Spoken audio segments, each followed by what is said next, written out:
ও তো সেই কুলাঙ্গার, ও তো ওই অপদার্থ, ওই জালেম যে তার মায়ের চিকিৎসায় বড় ভাইয়ের সাথে ভাগ করে। তার গরিব ভাইয়ের দুইটা ছেলে মেয়ে নিয়ে দিন কষ্টে পার করে। সে ঢাকা শহরে নিজের ফ্ল্যাটে থাকে, ঢাকা শহরে নিজের বাড়ি আছে, সে চিকিৎসায় মায়ের সাথে ভাগ করে ভাইয়ের। তা কোন ভাই গরিব ভাইটার সাথে ভাগ করে? আমাকে বলছে যুবককে নসিহত করতে। তো যুবক হচ্ছে তো ও যে তার মা পেটের নিচে তাকেই চিনে। আল্লাহকে তো দেখা যায়, আল্লাহকে কি দেখা যায়?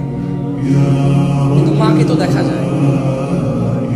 যুবক হচ্ছে ও যে তার বউয়ের কষ্টে কাজে দেয়। আরে তোর ভাবি জানিস, একটা যেমন চাইছি আল্লাহ তেমন কিছু পেটে যখন বাচ্চা ছিল কি যে কষ্ট, তারপর আমরা কষ্ট দেয় নাই। আহারে কষ্ট যদি দেখতি, কিন্তু সে নিজে তার মায়ের পেটে ছিল। তার মা আরো বেশি কষ্ট পাইছে, কারণ অভাবের দিন ছিল। আরে রাজা মহারাজারা কষ্ট পাইছে আগে, এখন তো ফকিরও পায় না। ঢাকা শহরে নাকি ভিক্ষা করে মানুষ তিনতলা বাড়ি। কিন্তু একটা সময় তো রানীরাও কষ্ট পাইছে, কারণ রাজারা মানে মন মতো যেভাবে খুশি সেভাবে দাসী রক্ষী টক্ষী রাখতো, তো বউরে তো গেলে মানিয়ে নিতে পারতো না। আগের যুগে রানীরা তত সুখ ছিল না ওর বউয়ের যত সুখ এখন, মাশাআল্লাহ।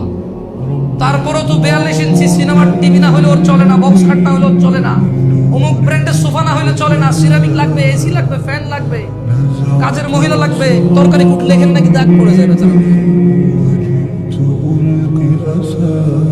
তারপরে আবার মা এই বাসায় থাকতে হবে কেন? তোমার মা ওই বাসায় থাকে, তোমার ভাইয়ের ছেলেকে তোমার বাপ স্কুলে দিয়ে আসে, তোমার মা ছোটটারে কোলে রাখে। আমাদের এখানে থাকলে তো আমাদের কোলে রাখতে পারে। তাহলে মা লাগবে কেন? বাচ্চা কোলে নেওয়ার জন্য। বাপ লাগবে কেন? বাচ্চা মাদ্রাসায় দিয়ে আসার জন্য। তো এই যুবকরা আমি কি বলবো? আমাকে বলেন আপনারা যুবককে নসিহত করতে। ও আল্লাহ সম্পর্কে ওকে কি বলবো? ওর মা ওকে পেটে নিছে, অভাবের সংসার ছিল, ও নিজে দেখছে, এটা। মেহমান না আসলে কুস্ত খাইতে পারতো না, তো না পারলে ওর মা খাইতে পারছে? ও নিজে দেখছে অভাব, ও দেখছে ওর মা ওর বাপের মায়ের চোটে এই ঘর ফালায় 2 ঘর দৌড়ায় যায়, আরেক ঘরে যায় ঢুকছে, ওর বাপ ওখান থেকে দৌড়া নিয়ে আসা ওর মায়ের আবার মারছে। দেখছে ও এই কষ্ট দেখছে ওর মায়ের, ওর মাকে দেখছে, ওর মায়ের নির্যাতন দেখছে। ওর মা ওর দাদির সাথে সবসময় লাগিয়ে থাকতো কিছু একটা নিয়ে। বাচ্চা কোলে নিলে সমস্যা, কাম কাজ নাই, ফলো হয়েছে, মাইয়া হয়েছে, এটা আর সারাদিন করে থাকবে, দেখায় আমরা লাজু পারি না। আবার এবার এটা রেখে কাম কাজ করলে বলে যে মারিয়ে গেল, আমার বংশ আগের বংশ আগে দিয়ে দিত, মাইরে ফেল কাঁদতে কাঁদতে থেকে আমার দাদি মেরে ফেল রে কোলে নেয় না রে। ওর মা এই একটা ট্রমার মধ্যে 3 বার এক কোমরে ওরে রাখছে, আরেক কোমরে ধান নিছে, এক কোমরে ওরে রাখছে, আরেক কোমরে চুলার মধ্যে আগুন দিছে। ও তো দেখে বড় হয়েছে, ও তো সেই কুলাঙ্গার, ও তো ওই অপদার্থ, ওই জালেম যে তার মায়ের চিকিৎসায় বড় ভাইয়ের সাথে ভাগ করে। তার গরিব ভাইয়ের দুইটা ছেলে মেয়ে নিয়ে দিন কষ্টে পার করে। সে ঢাকা শহরে নিজের ফ্ল্যাটে থাকে, ঢাকা শহরে নিজের বাড়ি আছে, সে চিকিৎসায় মায়ের সাথে ভাগ করে ভাইয়ের। তা কোন ভাই গরিব ভাইটার সাথে ভাগ করে?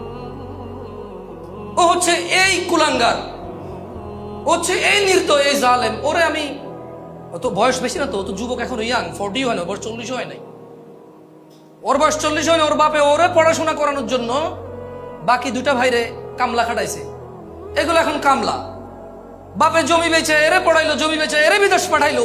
এখন যত কিছু ইনকাম করে সব ওর।